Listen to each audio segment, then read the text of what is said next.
Hey guys, welcome back to Buzzer2Buzzer.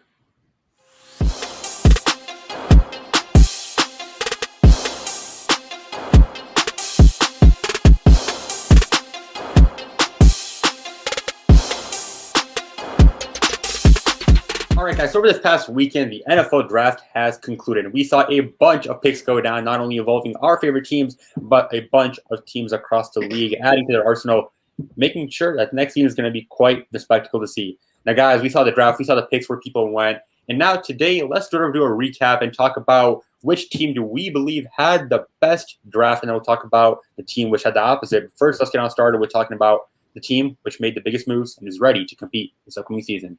All right, so my team, I think this was a sleeper team last year. They didn't make the playoffs, but I think they're primed to make a huge run this year. And I'm gonna go with the Los Angeles Chargers. Um, they arguably got the best tackle in the class this year. Rashawn Slater, he fell to them at 13, which I mean no one thought would happen. Everyone expected them to go in that 7 to 10 range. Fell to them at 13.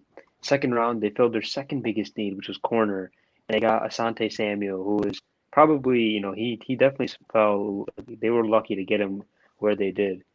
And then combined with their free agency moves, I think they're going to be primed to make a run next year. Deep playoff run, possibly, with Justin Herbert leading the way. So for my team that I think had the best draft, I think the Cleveland Browns actually had the best draft. Is that what you're gonna pick around? Yeah, it's fine. You go. I'll do it too. I think the Cleveland Browns had the best draft.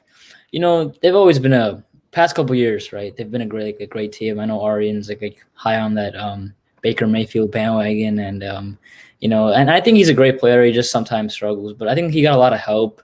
Especially on their defensive end too. They got a new cornerback, and they got a new wide receiver. So I think this overall their offense and defense will get significantly better than last year, and I think they'll make a deep playoff run. I'm gonna go down to the NFC South. I'm gonna go with the Carolina Panthers. I think at number 8, a lot of people wanted to take Justin Fields, but they said a quality pick with J.C. Horn. Obviously, he's arguably the best cornerback in the draft. They got Terrence Marshall in the second. They got Brady Christensen, who's a very underrated old lineman in this old line heavy draft, and then they got Tommy Tremble, which is besides the Steelers pick, honestly the second, or besides Kyle Pitts, the best tight end, what I believe is the best tight end in this draft. So they got, only 4 picks. They picked up, honestly, like A grades in my opinion on all of them. So I think they made the team better with only 4 picks. For sure, I'd be like you were saying, the Cowboys are up there for me. And besides the obvious, the Chicago Bears, you guys saw the emotions we had a couple days ago of how we added a quarterback, added an O-line, we got a team. Other than that, I got to go with not the obvious, looking at the Dallas Cowboys, looking at how they've expanded upon their defense this past draft. We all know that they have the offense with Dak Prescott coming back with this huge mega multi-million-dollar deal he signed. He has receivers, CeeDee Lamb's up and developing, along with Amari Cooper and the draft picks, which they added this past the past couple of days.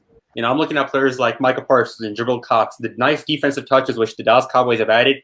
I think they're building a more all-around team, and the NFC East, they for sure can make a name next year.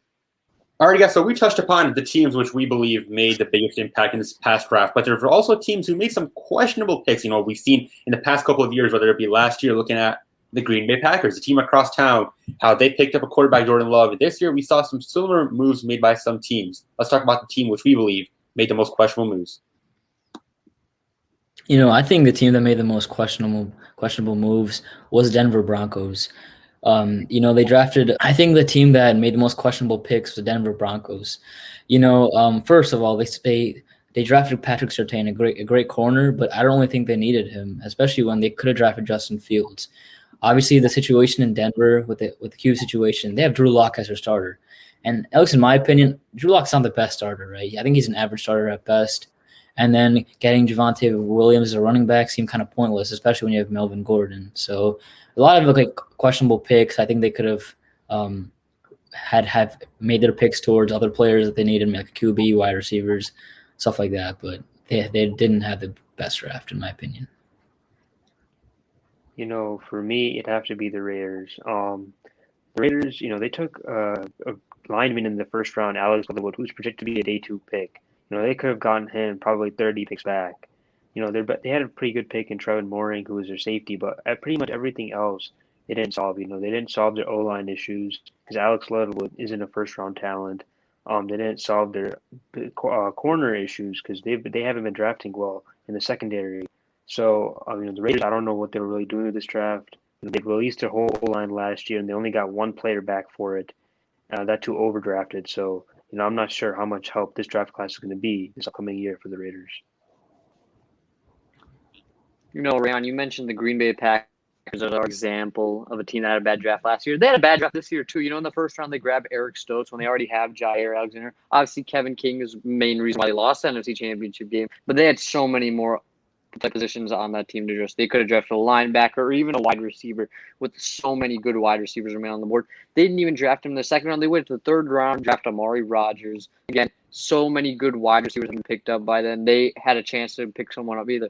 In the second round, they picked up a center, right? Corey Linsley's gone. You got to fill that hole, but they kind of reached on that center as well. This is a very lineman-heavy draft, and the wide receivers were not as plentiful as the center. Obviously, maybe they saw something in him, but you got to get Aaron Rodgers more weapons to honestly keep him there. And it doesn't look like he's going to be staying there much longer. So I think kind of messed up this draft for their future and for the sake of keeping Aaron Rodgers.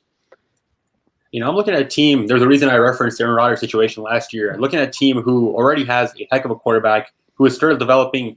There's some stuff going on with him right now. But looking at the Houston Texans, they already had Deshaun Watson picking up for the first pick, taking Davis Mills, I believe, as a quarterback. And that was just an astonishing pick. Looking at, they already lost their first, second round picks, and they're going with a quarterback to fill that spot. I believe Deshaun Watson is the future of that franchise. And, it was very surprising to see that type of move being made by the Texans. And I think that they already lost out in part of the trade they had with Larry Tunsil. And now seeing this trade go down, the Texans, they've been in shambles. I think they're still trying to find the path and future where they belong. And clearly this draft did not provide any clarity. I think with the Texans, the main reason why they drafted a QB is they just want to take some precautions. Like, let's say like this whole Deshaun Watson situation with all the allegations is just like no one knows where that's going to go right now. Like Deshaun Watson's future with the Texans' future in general, because obviously he's the leader of that team. But if something like whatever happens, I think they need a QB to rely on. That's probably why they drafted a QB, their first pick. And regardless of that being true or not, say Deshaun Watson doesn't play, you can easily pick up a veteran quarterback who's been in the league for 10 years. This team isn't anywhere near ready to compete. They should have been building an O-line, grabbing a defensive piece. That team honestly has one of the worst rosters in the league besides maybe quarterback Deshaun Watson. And so I think they should have honestly focused their picks, that very few that they had, on building a team around a future quarterback if Deshaun Watson doesn't play for them again. All right, guys, these were our NFL draft winners and losers. There's some interesting teams, some repeats from last year and some new teams. Hopefully this makes for a great NFL upcoming season, and we'll see you guys on the next one. See ya.